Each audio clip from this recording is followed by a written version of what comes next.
Right here is every single Blanton's variation I could get my hands on. We're gonna try them and we're gonna rank them right now. Okay, Blanton's, super popular. I get asked a lot about Blanton's, probably less now than I used to, but I do get a lot of questions about the different variations of Blanton's. Now, most of these three right here in particular, so half of the allotment are export only. I believe these may only be in the Japanese market, but we've got Blanton straight from the barrel, regular Blanton's, Takara green, Takara red, Takara black, and Blanton's gold. This Blanton's gold happens to be a European export 700 milliliter version. You can see how the bottle shape is just a little different, but I think it's the same juice as a regular Blanton's Gold. Let's start with regular old Blanton's, and then we'll try the rest of them and see how they stack up against this one. This right here was the first mass marketed single barrel as far as I know. Brilliant job by Buffalo Trace of seeing where the market was going before it actually got there, and fantastic bottle shape. The gimmick where they've got the letters on the horses and you have to collect them all. Really, really top tier marketing overall. Top tier packaging. Hand torn label on this kind of craft paper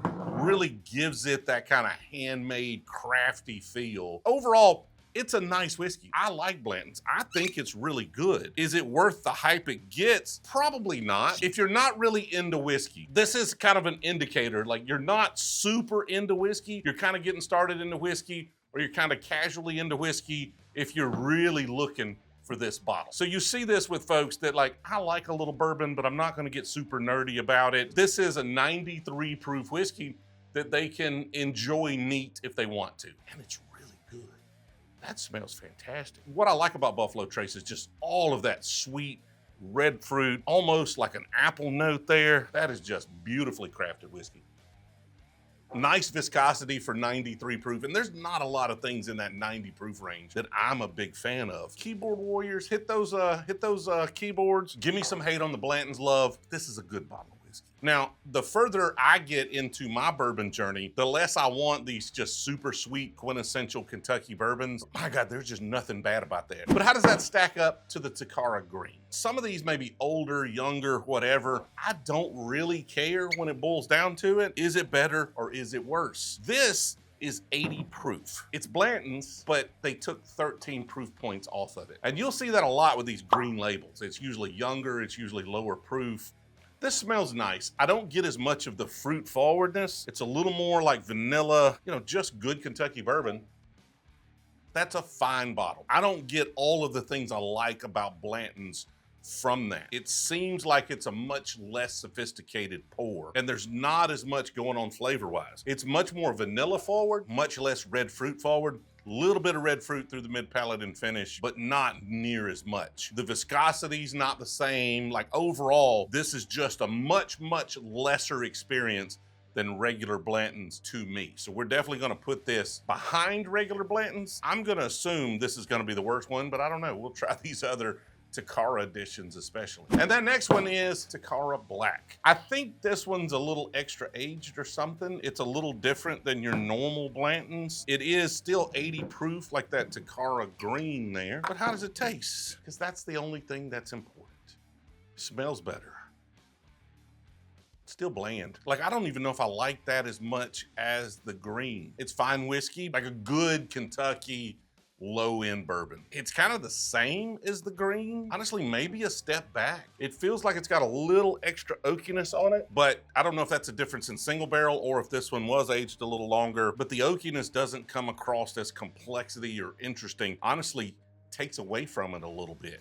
I'm gonna put that behind the green. And the next one is Takara Red. So we're finally getting back up to the 93 proof. And see, that smells better.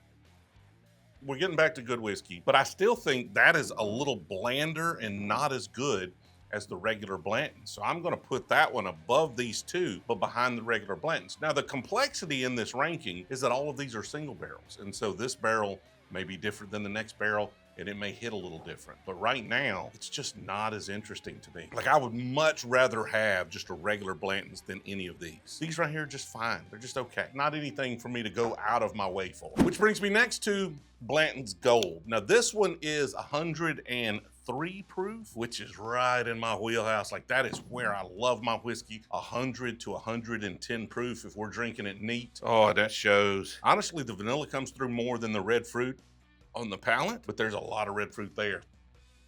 My goodness, that's great. Now, you gotta like the extra proof points, because that might be a better expression for you depending on where you're at in your bourbon journey versus this one with the higher proof points. So right now, we're just gonna put this one first, we're gonna put this one second, third, fourth, and fifth. That is our order thus far on these. On average though, Blanton's Gold is a lot better. I've had some better bottles of Blanton's than this one. I've had some better Blanton's Golds than that one. So they're always, being single barrels, there are always a little bit of fluctuation on those. But those extra proof points really matter when it comes to Blanton. So spend extra for the Gold. I wouldn't spend extra for these export only releases. And next though is the big dog right here, Mr. Straight from the Barrel. This particular one is 128.4 proof, and these will fluctuate in proof. Again, single barrels, but those single barrels are watered down. This one should be however it came out of that barrel.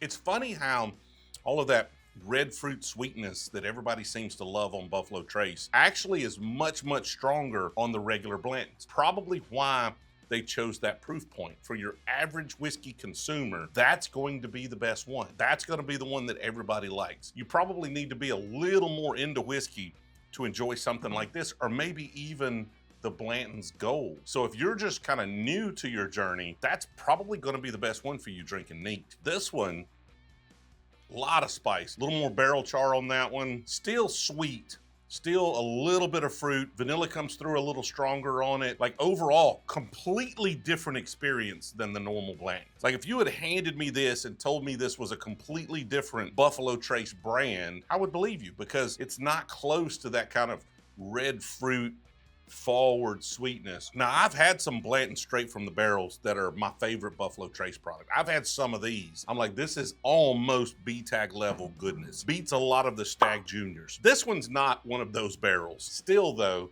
the best in the Blanton's lineup to my palate. And my palate's different than everybody else's palate. This went from here to this side about how I expected. I had no idea how I was gonna rank those. I've had those laying around. I tried them once, never went back to them because they're not particularly special. And so if you're out searching around trying to find these super rare Blanton's releases, if you plan on drinking them, you're probably just as good sticking to the American stuff that they already released to this market. Like I said, this is a European Blanton's Gold, but they do drop Blanton's Gold into the US market. I think a lot of people, if you're just casually into bourbon, if you're just getting into it, if you're just tiptoeing, this is probably still your best bet. It is just that sweet, fruit forward, drinks lower than 93 proof, fantastic bourbon. Like that is great. If that bottle were sitting on shelves everywhere right now, all the haters would not be haters. They would be congratulators.